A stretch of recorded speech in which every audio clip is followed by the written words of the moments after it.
Hello, everybody. My name is Daniel Baumann. I'm the director of Kunsthalle Zurich. I'm also part of the curatorial team for Engadin Art Talk.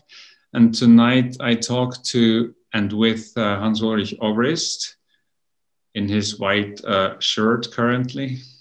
Yeah, hi Daniel. I hope you're well and safe.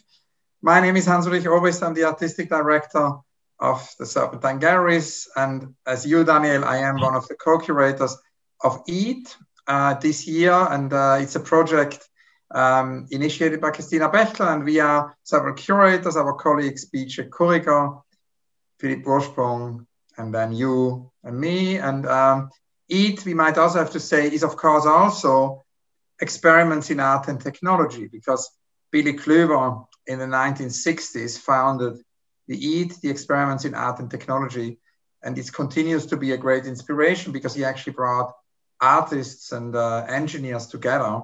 It was a very long durational project. It is actually connected to longue durée. I visited Lilian Schwartz the other day in New York City. It was actually last year. She's in her 90s now. And Lilian told me that for years and years, she just had an office at Bell's laboratory, and she would basically go there and spend time with the scientists and do her own research. So it's kind of interesting, you know, in terms of our theme this year, to kind of connect E.A.T to E.A.T, the new E.A.T to the old E.A.T, and to kind of think how these experiments in art and technology actually helped research, you know, and also connect the disciplines, went beyond the fear of pooling knowledge. And it's interesting because we're going to launch E.A.T this year, because obviously most of it happens virtually, yet it's still very grounded. It's in Zurich, and as B.J. Kuriger always emphasized, it's also an experiment at slow TV, or an experiment in slow TV. It's for us also an experiment in mixed reality, and it will actually be launched in front of a Jean sculpture in Zurich, which is a very long durational project, because it's basically a long durational clock, because it activates, you know, several times a day, and it's almost like a meeting point, and people go and see it being activated. And it's interesting, Jean Tinguely was actually part of the experiments. You know, he was friends with Billy Kluwer, was with Pontus Sultan, of course, in New York. And so there's many connections here, but obviously it's not experiments in art and technology we're going to talk about tonight. Somehow it is. In art talks. Yeah, somehow it is an experiment, because we have to talk to each other through this horrible thing called Zoom. And we usually meet in the mountains in Zurich in the gym, 200 people, and we hang out there, and we greatly miss that. And how is it for you, Hans-Ulrich? You meet a lot of people usually. How do you get through all this? Does it feel like a really long durée? Does it feel like a very boring moment? Or how do you navigate? No, I mean, it's obviously very difficult to be without art and to be without the direct contact with art and with the artworks and the artists and the studios, because that's so essential for our work. And also our exhibitions are closed. Again, in London, we opened Jennifer Packer in November, December, and could have it open for a few weeks, but now it's again closed, most likely, you know, for the next couple of months. And yeah, at the same time, I think research continues. At the same time, also, of course, the work on long durational projects. I mean, we have this project Back to Earth, where we work on an ecological project. I was very inspired by actually Brian Eno, because Brian didn't want to do a show. He said, I really want to, 2 years ago, he told us, I want to work on something longer, durational. And it's interesting because he did this long durational clock with Daniel Hillis and others. And he said that he really wants to work on a long durational project with us about the environmental crisis, about the extinction crisis, and do something which would evolve over time. And so obviously that was somehow very important, because we just could continue to work on that, on the research, but also on the artist campaign, because the artists are actually not only realizing exhibitions, but they're also with the Back to Earth team, you know, working on environmental campaigns. And so we have more time. Yeah, so they have more time, and we kicked it off with last year with Jane Fonda, and actually also with Swoon and Judy Chicago with Create Art for Earth. And virtually more, actually during the lockdown, more than 11,000 artists participated in that participatory experiments. And in a way, for E.A.T, we also have Mantia Diawara, who is the filmmaker and artist from Mali, who New York based and Senegal based. And I met him actually. It was very amazing because I was at the 80th birthday of my mentor, of Edouard Glissant, who was for me the most important thinker and in a way remains the most important thinker I read every day. And I was at his 80th birthday and Glissant took me by the hand and he really took me and through the room of his party and said, "This is Mantia Diawara. I want the two of you to be friends. I want the two of you to collaborate." Such a beautiful thing to do, you know, just bring people together. And that we obviously can't do right now. Yeah, so what did you learn from Glissant then? What is like the most important long durational lesson you got from Glissant? What marked your life? You said it's important, the most important. Yeah, it's interesting because in a way, Glissant, he actually, he took me to the Diawara and Mantia and I worked together ever since. And he's going to present for E.A.T this wonderful long durational project he has in Yéné, where he is since 2010 in Senegal. And he's working in this fishing village on this amazing project, actually, to save this, you know, environmental situation with fishing communities and people who actually also collect and sell, you know, pebbles and stones. And so he works with these communities in a very long-term way, founding associations, addressing the environmental crisis. And I would say what I learned from Glissant, I mean, there's so many things, but one of the things has a lot to do with this project Mantia is having, because Glissant said always, you know, we live in a crisis, and of course the environmental crisis is so connected to that of homogenized globalization, and that brings a lot of things to disappear. It leads to extinction not only of species, but also of cultural phenomena like letter writing. I mean, one of the things I started actually to do again during the lockdown is I started to write more handwritten letters. And there's a beautiful book by Tim Ingold, Correspondences, which came out last year, where he talks about that we can't lose the letter writing because it's full of empathy. It's the most intense way we can express also something, you know, much more than in an email. You have to really translate through emails, right? Yeah. Or so he brought that ritual back in a way. So that's what I learned from Glissant. I mean, in a way to resist the homogenized globalization and at the same time also resist the counter reaction to that, which are new, you know, which are new localisms. And I have somewhere here actually a quote from Diawara related to this project. You know, he calls it poetics of solidarity. And if you think about the local, you know, it's of course important that we think about the local, but without being localist, as Bernard Stiegler said. You know, Mantia says it's about being rooted in one's culture. That's important, but it's only important as long as it does not lead to the exclusion and annihilation of other people and roots, and that it leads actually to a hierarchization of cultures over others. That needs to be resisted. And so he said we need to celebrate roots that expand elsewhere, roots that touch each other. They are not singular roots. They are roots that cover and protect some others. And I think that's important, you know, this idea that we think about this mondiality idea. You know, the thing is, I think the local is an interesting concept, and the problem is when it gets provincial. I think the local as an attitude of a knowledge that is produced within a given context in a very precise way. That's what I call the local. But then a lot of times people, it turns into the provincial, as you said, into defending privilege, not producing knowledge, not producing awareness, but producing, defending privilege. That's what is provincial about, right?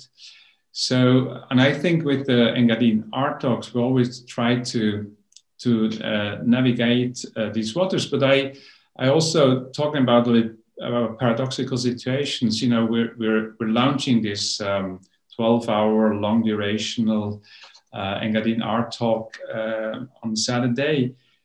And we're both curators and we're both involved with the event.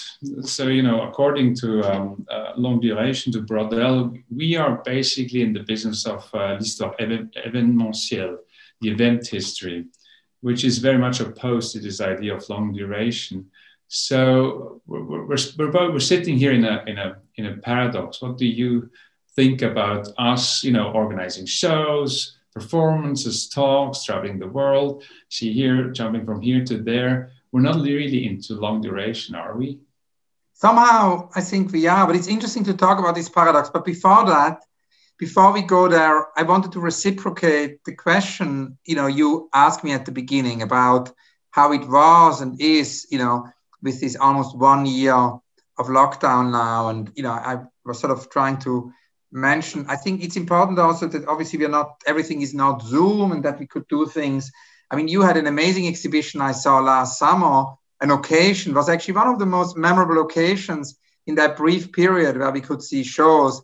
When I came to see the occasion you did with Isabel Lewis and friends, and of course, even, this sort of performative aspect, even during the lockdown, I thought it was interesting how, for example, we tried to do it with Do-It-All, so one can actually maintain, things which go beyond these 2 dimensions of the screen. It would be great to hear from you how you experienced 2020 and addressed it with the Kunsthalle, because you also had an exhibition in summer which had to do with the local, but in a very interesting way. I mean, as much as Stiegler says, it was a local show, but without being localist. Yeah, well, it was a reaction to the time after the lockdown, and I saw this artist having trouble, so I thought maybe I should just spend one budget of a show and giving it out to artists. And in exchange, I asked him to bring a work. So it was over over 21 steps, chapters during the run of 3 or 4 weeks. They brought into Kunsthalle one work and we installed it with the other. So it was accumulated into one big, it was called the Summer of Suspense. In the end, it was one big wild bouquet of flowers. But what it actually produced, it produced a meeting point. I think it was not only the idea of showing all sorts of artistic activities in the city of Zurich, but also creating a place where people could meet. And so, yeah, we all somehow enthusiastically went back into the summer, tried to, hesitating, tried to one step after the other.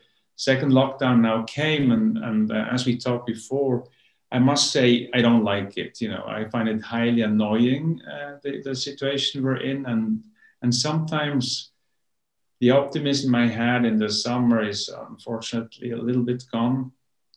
And I think we live in a world where everybody say, yeah, it's really terrible, but let's be optimistic, let's be strong. I agree, but also sometimes it's just nice to be annoyed and frustrated. I think one should we need to have the right of being frustrated. Saying this though, things like then art talks and having projects really helps to do things. And that's what we're trying to do. Now we're all trying to invent reasons to do things, although we can't do them the way we want it. And I think, I think there's maybe one thing that we could really discover is boredom. It has been a lot of talk about boredom. The kids are not bored anymore because they're all the time on their, their little screens. And I think with this lockdown, boredom has become a big theme again, a big topic. And that's something I've always been. Are you often bored? Boredom often, anticipates or precedes a period also of creativity, maybe. Yeah, it's something that you kind of ausbrüten in German. You sit on it and then it creates something. But so, do you remember any time where you really hated it because you were so bored? You mean in general in life? Just in life, just in your life. It's Saturday night. We should be dancing actually. And then instead of dancing, we're sitting here. Yeah, it's funny you would say that, because I was actually thinking this morning about a very different experience with a lockdown. And that was, you know, when you and I started, and I think that's interesting in a way, even if it's somehow weird also to kind of think it sort of feels so far away. But when you and I started, you know, there wasn't internet. And obviously it's only in 1989 that Tim Berners-Lee invented the World Wide Web. And then it's basically into the 90s that, mid-90s and so on, that it sort of became more widely used also in the art world. I always remember, because I started as a teenager to visit a lot of art shows by train. And I believe the night train is the right medium to travel. We should bring night trains back. We need a movement for night trains post-COVID, because it's an incredible way of traveling. And I did it for many years. And then I went to Italy to meet Salvatore Scarpita, the late Salvatore Scarpita, who was both an artist and an incredible artist of work since the 50s, but he was one of the only commercially non-successful artists to show with Castelli at the time, because he actually was more obsessed also by his car racing. So he had a sort of an artist-run car racing thing. He was a very interesting figure, sort of the Burri generation almost, slightly younger maybe. And we saw this Capita show, and then actually Claudio Guenzani and Cornelia Grassi, the galleries, they gave me a lift back to Switzerland, because they drove to their house in Engadin, or to their apartment in Engadin, and it was winter time. And we were sort of, you know, driving up what's the name of the valley when you come from Italy? Is it the Berghelli? Towards Maloja, Stampa Maloja. Right? Yeah. So anyway, I don't remember it, but we can edit that out. But we are basically driving from Milan uphill, you know, towards Maloja. And a few kilometers from Maloja, somebody, you know, there were some panels and people tried to say, you know, you shouldn't continue, there are avalanches. But my friend, you know, said he really has an appointment and, you know, family. And so he basically said, we just need to continue. We're going to be fine. It was a bit adventurous. And then we were literally stuck in an avalanche. The avalanche went down just before us and just behind us. And we, you know, luckily were unharmed. But we clearly couldn't continue. The roads were blocked, and we were basically saved by some, you know, security. And they brought us with a jeep. I remember that there was a jeep. We were saved, and they brought us with a jeep to a small village. The car was, you know, abandoned, and we were in this hotel for 3 or 4 nights because it continued to snow, you know, and the avalanche risk increased. They just said, can't continue. Anyway, the car wasn't there. And so even if my friend wanted to continue, we couldn't. So we were stuck in this hotel. And it's really incredible to imagine what it would be to have that lockdown without the internet. That's what came to my mind this morning, which is why it's interesting that you asked me this question. And you know what I did? I was, at the time, there was actually, you know, I was probably 17 or 18 and I started to see the art world. And so, but I hadn't met many people yet. I was just beginning my studio visits. And so I had this book from Italy, from Flash Art, called Art.Diary. It was a printed book where you had all the addresses by artists, addresses by of galleries, of museums, of curators, museum directors, you know, and sometimes also the telephone number, but mostly the postal address. And obviously, you know, that then disappeared when the internet arrived, because you'd have all this information digitally. And so I would have the art diary. So what I did after about 2 days, because also I didn't have any books with me, because I didn't expect there to be Australian. So I just had the art diary and a novel, and I finished the novel. And then I just bought all the postcards this hotel had. I think the postcards, there were about 200 or 150 postcards, you know, and I just took the art diary and I thought, who are the artists I would love to meet? And I wrote them all a postcard, you know, to Louise Bourgeois. And I think she was the first one I wrote to. Yeah, so that was a kind of a strange moment. Is that also when the idea about the interview started? Yeah, it was the moment when I started to visit artists. You know, I visited Claude Sandeau. He was the first artist. Did you interview him already? No, I didn't record it then yet. That came later. That came about 2 or 3 years later. I met Claude Sando in Lucerne, was the first studio visit. And then the second one was Fischli Weiss, when they did the Lauf der Dinge. And these early studio visits are not recorded. I only started to record about 2 or 3 years later. Yeah, no, but it had a lot to do with me. When was that? Yeah, I mean, around 85, 86, when I was a teenager, I started to make studio visits. 85, 86, 87. And then around 1990, 1991, I started to record it because of, I was in a studio with Museum in Progress, but also because Jonas Mekas, whom I met, he said, you should just film it all. Obviously, Mekas filmed everything in a sort of encyclopedic way. And he just said, it's a pity you're going to regret it, all these great meetings. So he sort of urged me to record it. So anyway, but it's really strange that you asked me this question about, because it was clearly a moment I was bored and, I didn't have to read. There was no internet. And I was actually thinking this morning, that was 4 days. Imagine we would have a year of lockdown without seeing people and without the internet. Yeah. What was your, do you remember a moment? Oh, for me, it was school. It was sitting in school and then looking on my, then I looked, then, okay, yeah, there's another 40 minutes to go. And then I looked again and it was only, still 38 minutes. Only 2 minutes had passed. I was so bored at school, not because I didn't know what they were, or I knew everything. It was just not my type of, it didn't function well with me, the school, the idea of school and so on. So I think that was definitely the first. And then the second big one was, when I got confronted a little bit like you in the late 80s with the work of Adolf Wölfli, who was a Swiss artist who lived in a mental hospital for 35 years. So he had a lockdown of 35 years. And he started to create this big world, this mental world, this kind of head trips and the mental world on 25,000 pages. So when you read this, and then maybe that brings us also back to the art.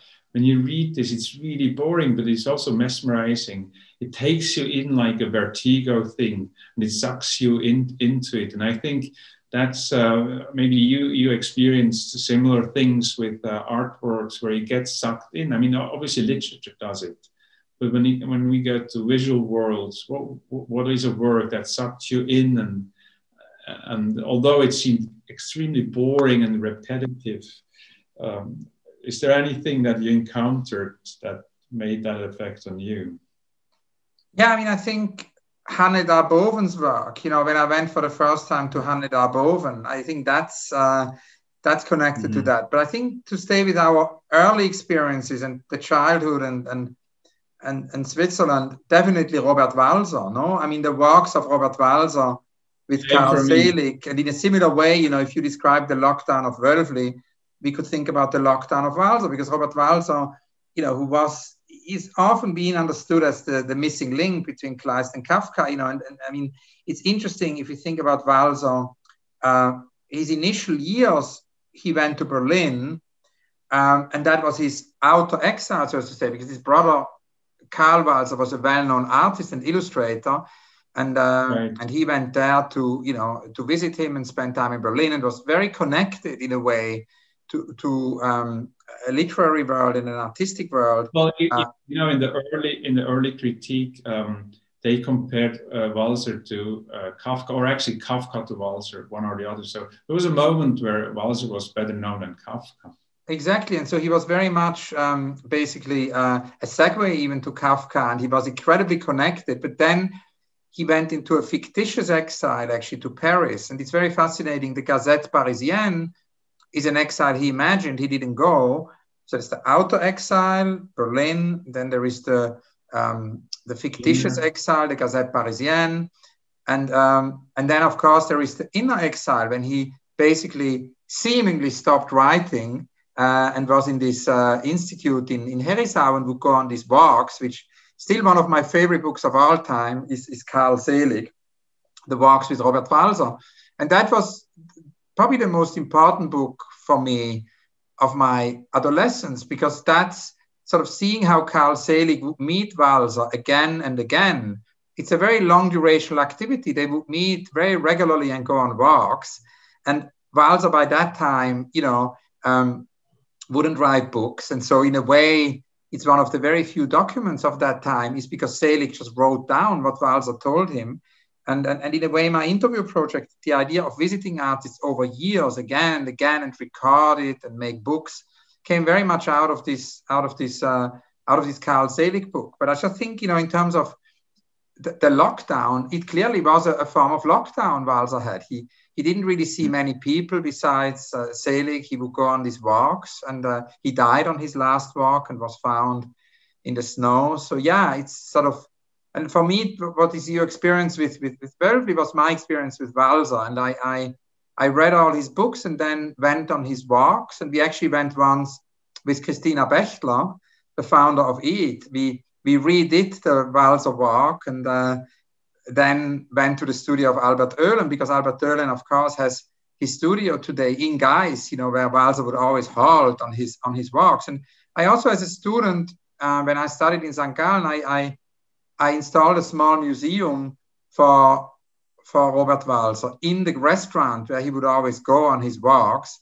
That was a very slow, long durational project, because just over 2 years, we would invite artists from Dominique González-Förster to Hugo Sutter, to come to basically come to Gais to do the Walser walk and then do a homage to Walser in this little vitrine in the restaurant. But I think it's interesting that we now move to your next question, which is about how, or to the topic you suggested, which is this conundrum, for us, because obviously, as you said, Braudel, and the whole French Annales school of historical writing, and we don't have to go into details here because our colleague Philipp Ursprung interviewed historians in relation to that. But of course, to just very briefly summarize it, it gave priority to long-term as opposed to what François Simion calls the evental history. And as you said, it is a kind of a conundrum that, of course, as curators, we're very often sort of confronted with this idea of event structures. But I've always thought it was a very, one can make this conundrum or this paradox somehow productive. Well, I think it's a whole different thing, and it's maybe we can't actually really compare it because we're anyways, we're human beings and we're doing stuff. So and our life is limited. So we're never going to be long durational because it's just simply we don't live that long. So we create these occasions or moments, and that's part of our job. But I just want to go back to one more question for you. So Larry King just died, as you probably know, and they said on the radio that he interviewed 30,000 people in his talk shows. And so one thing I started to be fascinated by. So how many? Have you any idea how many interviews you did? Yeah, I was actually also very inspired always by Larry King's archive. There's two archives which inspire me. There's two archives which inspire me. There is, in terms of this almost encyclopedic thing, of course, there is also Stats Terkel. Stats Terkel was directly a mentor, and he, his oral history project, which went from jazz music to then interview people about work, people from all professions in society. I had a radio show. I was directly inspired by Stats Terkel, who was my mentor. I went to visit him. But Larry King, of course, has probably the biggest archives, biggest archive. My archive is much smaller. I've got about 4,000 conversations so far. Wow. And so, okay, the one thing I wanted to ask you is, let's say you have 4,000 trees. Each entry is a tree. So now you got a huge forest. What does this, did you ever think about the forest? These are all individual ones. Do you have any notion where that forest is going, what it produces, what is, you start, obviously you're young, you start with something and it accumulates, and all of a sudden you saw a few trees and all of a sudden you're in the midst of a forest. What does this forest tell you? Or what is this forest made out of? Is there any idea about that? I mean, in a way, I mean, it's interesting that it's maybe not only the forest, but it's also what is underneath the forest, what kind of matters. You know, we have this conversation as part of E.A.T with Merlin Sheldrake, who is the son of Rupert Sheldrake, who worked a lot on telepathy, pioneering work.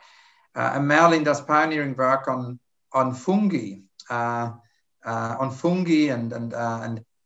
mycelium and mushrooms. And obviously, you know, particularly in relation to a forest, it's also how the trees communicate with each other through what is underneath, not only through the roots, which, you know, work in a glissantian way, as I described before, not only through the rhizomes, but also through this incredible interdependence there is with the fungi, you know, and with these gigantic sort of fungi structures, which often are invisible to our eyes. And it's fascinating to hear from Merlin how, you know, there wouldn't be really life on Earth as there is not human life, but also not tree life, you know, without these fungi structures. Now, obviously, what that means also is that, you know, in a way, there are so many interdependent moments in that archive, you know, because I would, first of all, it began all shortly after Fischli Weiss, you know, with many studio visits, because artists would send me to other artists. So Fischli Weiss would send me to Boetti, to Rosemarie Trockel, as Edouard Glissant would bring me, you know, to Mantia Diawara. So in a way, it very often people would introduce me to their friends. And so it's in that sense, you know, an endless chain. It's also very transgenerational, as Grace Lee Boggs says. You know, it's about bringing generations together.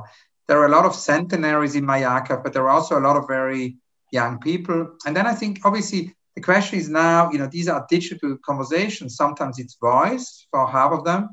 And the other half is, I did like Jonas Makers asked me to do. I filmed with the phone or with small digital cameras. So I've probably got about 2,000 hours of film. Now, obviously, one could imagine, and that's the next step, you know, we are working on, that one could actually work now with digital technology on linking all these conversations. And you could then search the archive and find a theme or a topic, and then everything which has been said about that topic over the geographies, because they happened on our continents, over the generations, suddenly, you know, people could actually meet, and they could even posthumously meet, you know, in a way. So when, you know, when you go back to Braudel and this idea about long duration, one of the main like energy or conviction behind this is that it shows, it brings, it makes structures visible, it makes patterns visible that maybe, let's say an event is an event, and then sometimes it's heroic, sometimes it's not heroic, but you never see any patterns in an event. It's just the event takes you in. And I think their argument was that we do long duration to these structures. So would you, having done 4,000 interviews, let's say, is there any pattern or structure that came up? I mean, you tried to introduce a pattern, which was the unrealized dream project, right? You tried to introduce yourself a pattern into it. But are there did you experience anything like showing up? I mean, I would say there are the recurrent questions I'm asking. That's one pattern. But that's obviously a pattern which comes sort of top down, you know, because the question, I'm always asking that question. I'm also asking the question about Rainer Maria Rilke, you know, what's the advice to a young poet, to a young artist, But I think what your question is sort of pointing at is the opposite. It's more bottom-up patterns, you know, which emerge. And it's kind of interesting because it actually goes back to something. It's this great book by Alexis Pauling-Gams. I wrote about it for Das Magazine the other day, which kind of is about Sylvia Wynter. And it's about Sylvia Wynter. It's actually thinking with Sylvia Wynter. So it's not about influence, you know, in that linear way, but it's how a book can be a toolbox. In a way, for Alexis, you know, Pauling-Gams, Sylvia Wynter is kind of, for me, is Edouard Glissant. Alexis Pauling-Gams kind of thinks with, always, every day, with Sylvia Wynter, studying, you know, the multiple histories of knowledge.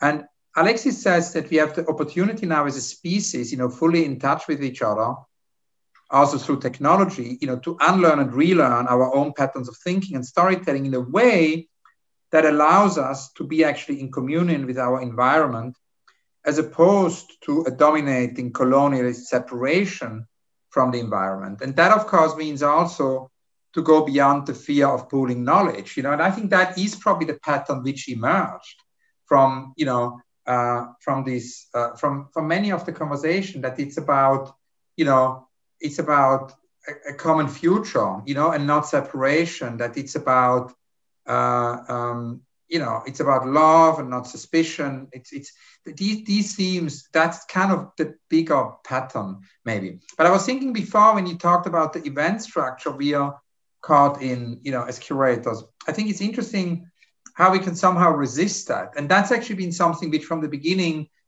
for me was very, doing the Robert Walser Museum, and then coming into the world of museums, it was very present always, that how could one actually work on things for longer? So, and I think there are different possibilities. So for example, with Cities on the Move, which went on for 5 or 6 years, we did a show about Asian cities, and we said, this is a city, so it has to be long duration. It cannot just be for a month. So it started at the secession, and then it went from city to city and continued to grow, evolve.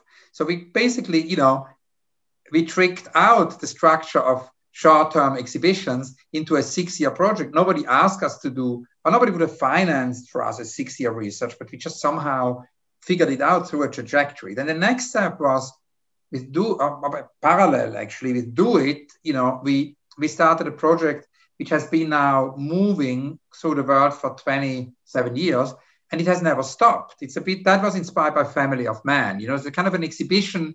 You do an exhibition and it just never stops. And that actually was inspired from an early meeting I had with Eugène Ionesco when I met him in the streets of St. Gallen. He was probably the first artist I ever met. And, Eugène at that time had stopped writing plays and made these beautiful children-like drawings and lithographs with Erker Gallery in St. Gallen. Yeah, and, exactly. And, we had a coffee, and he told me that La Cantatrice Chauve had been performed, his play, his famous, absurd theater, La Cantatrice Chauve, had been performed every night for 30 years. And I think it's still performed today. So it's been now performed probably for 60 years every night. And he was sort of laughing because he said his artist César, who at the time put public sculptures everywhere, he said he's had a sculpture in public space, but after 10 years, they dismantled it, So the play can last longer than iron or bronze or whatever. And obviously, for me, still that was a bit too static because they play every night the same Cantatrice Chauve. But Do.It then made a dynamic pattern out of that. I said, let's make scars, and with Protansky and Lavie and many artists, let's make scars, and each city where it happens, Place Glissant invites their own local artists. So it's a global dialogue, but it's also locally anchored. We've just done a version over the lockdown, actually, in Australia, because it's a show which, of course, was revisited during the lockdown because people can just do it. They can do it at home. And so that was another way, we basically figured out a methodology or a rule of the game that an exhibition can grow for 27 years. And we have now 400, instructions. And at the moment, there are 6 shows of Do.It parallel, happening. It happens on Google. It happens at the Serpentine. It happens in Australia. It happens in Denmark, at Charlottenburg with ICI in the States. And then many other versions we wouldn't even know about. And I think the other thing which I think, and that leads back to you, I think, is also that because as a freelance curator, and I realized that very strongly in the early 2000s, I felt I'm always just invited to do events, biennales, and I felt the time has come to actually be more present in one institution and develop layers, sedimentation, where one show can also react to the other one, where you kind of have a dialogue with different publics, different audiences. You build many bridges locally and globally. And that's when I started in Paris first at the Musée Moderne, and then at the Serpentine to actually, no longer be an independent curator, but actually work within an institution. And you've been also doing that actually even earlier than me. You started with that very early on with your amazing space in Basel. I mean, that is a sedimentation. That's a very long durational project over years and years. And we can also say that a program, as you do it now with, your teams at the Kunsthalle Zurich, and as I do it with teams, at the Serpentine, is is a long durational project, no? Yeah, to a certain degree, that's a difference maybe between a freelance curator and if you work for an institution. With an institution, you can actually build a program. If you're a freelance curator, it's much more difficult because you get hired for here and there and here and there. Yeah, I think there has been a shift towards an interest that is, yeah, we call it more local, but I don't know if it is local. It's more maybe just also a sense of responsibility towards the city and the place we live in than actually being local. It's a sense of responsibility and also of building communities, building groups, building networks within a place where one lives. Because I guess the other one, the global one, has become a bit boring. Actually, that's maybe one of the experience we got is that we couldn't remember where we met each other. We couldn't remember what we saw, whether it was in Hong Kong or New York or whatever. So it run out of steam. We could talk and go on forever as we always love to do, but I wanted to ask you one thing that that I saw when reading about Brodel, and I think it applies very much also to the very core of what your interests and probably also my interests are, is what you see when you read is, for instance, this text from 1958 about L.A.N.G. There's this enormous, how to say, there is this conviction for this search for interdisciplinarity. You know, everybody nowadays, this is the big word, interdisciplinarity, transdisciplinarity. I often have the feeling everything is extremely atomized. I don't see much interdisciplinarity. It touches the surface. But in the 50s, I could see that also with Wölfli, there was this optimism that if all these disciplines would work together, they really produce deep knowledge. And you can definitely see it in this text by Brodel from 58. And I wanted to ask you about, is that, as an impression, is that right? That, I mean, one drive that you have, I think behind all you're doing and your interviews is this deep sense or this fascination or conviction that having all these voices, this different insight into things that ultimately creates knowledge. That may be, at least for me, that may be the forest that is built out of all these trees. Yeah, and so if that's the last thing we're talking about, I just have one thing to add before. So for the editors, we could add that before, because I really love it when you talk about the responsibility, the almost sort of unlimited responsibility we have to the place where we work. And I think what is also part of that responsibility to work, with communities is, and that goes back to Glissant, is also, and that's also a long duration activity. That's very slow programming, is that we think about how we can actually work with communities beyond, the museum. Because obviously there is a small percentage of the entire, of all the people, do come actually to art institutions. And even if it's more and more every year, it's still in comparison to the entire society, not a majority. And I think it's really, really important to think, as Glissant always told me, how we can actually do projects in, underserved communities who not necessarily have museums and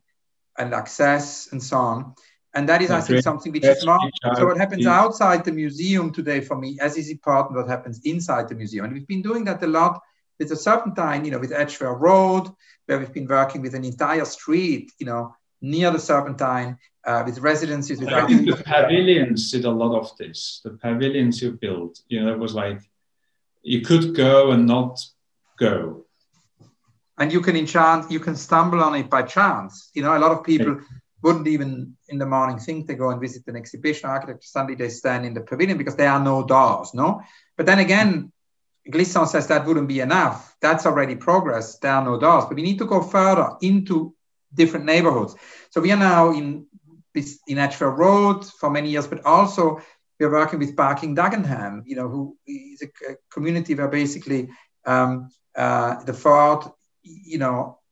Ford left Barking Dagenham, and everybody, the majority of people used to work for Ford. So there's mass unemployment, and it's a borough which still today has a very high unemployment. And we're looking there, with our civic curator and the whole team, what actually art can do in that context, working very closely, with the mayor, working very closely with many different communities also, in a very, horizontal way. London?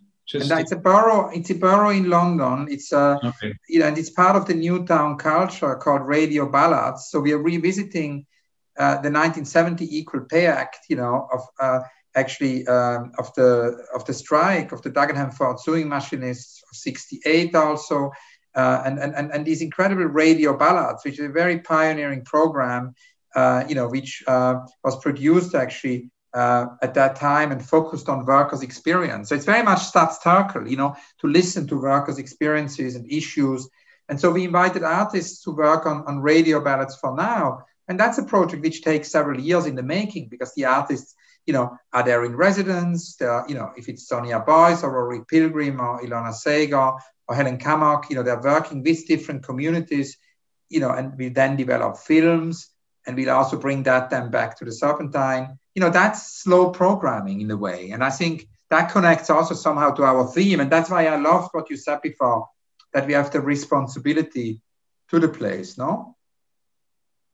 So that's to edit earlier in a way. I think it's still fine. We don't have to edit it. It goes back and forth. I think it's totally... It's a jumping universe. We are into non-linearity always. But then your last point... So last point about this, how do we bring people together to work together? And I think that reconnects a little to what you just said in reaching out into different, in other places and boroughs and neighborhoods. I think it's the same, is that we all feel, so on the one side there's this absolutely stunning skepticism or critique of the experts, yet the experts are necessary to create knowledge. It's important that they collaborate, but they don't want to like everybody wants to be on their own, their own satellite, and so there's a funny thing going on between a search for interdisciplinarity and an absolute crazy individualism in society. And I think in the 50s, when I read this text, you could still feel this enormous enthusiasm that working together will bring knowledge and will clarify things. And I sometimes do miss it, and probably will come back, but to a certain degree, this whole interview project is exactly trying to do this, no? Yeah, I think it's an attempt at that. It's an attempt of, and that's also, in a way, hopefully it can help produce that and in the future and be a tool, no? But obviously it's also at the same time documenting moments where that happened. It's documenting the moment of the Black Mountain College. It's documenting the moment of the experiments in art and technology, the old E.A.T within the new E.A.T. It's also documenting club culture in the early 80s. I mean, I have many conversations with artists, DJs, musicians about that very moment. It's actually interesting that you bring that up, because just earlier today, I had a long conversation with Honey Dijon at the Reference Festival in Berlin, virtually, of course. And obviously, in Honey Dijon's practice, that moment of the early 80s, it's exactly what you describe. It's this incredible coming together of all worlds, through the club culture. And that's, again, something which, in a way, as Honey Dijon described in this interview, is missing today. So I think it's through documenting and finding first-hand experiences, because Honey Dijon has a first-hand experience of that. Many of the people I interviewed have a first-hand experience of this early 80s moment, in club culture. And at the same time, I interviewed Billy Kluwer about E.A.T. I interviewed, Rauschenberg about Black Mountain College, and so on. And at the same time, we have Agita Laboratoire. There is a great moment in Dakar. That's the key for Laboratorium project, is Agita Laboratoire with Issa Sam and the whole team, of Agita Laboratoire. So in a way, hopefully that will help us to invent the future. Hopefully that's a toolbox. I hope it's a utility, towards that. And should we actually use our institution to do that? Should we totally change them so they become this? But probably it would be too narrow as a project. You could argue then, okay, if there are so many thousands of galleries, institutions, and museums, do we still need to do shows? We could just say, no, we could use them for something else. That was also, I guess, the take early on by somebody like Seemann and then by other curators in the 70s to use the space in a different way, which we sometimes do. We did the playground exhibition, we built a church, we used it as a theater. It was all trying to find out what could be the role of a space like this. Yeah, that's.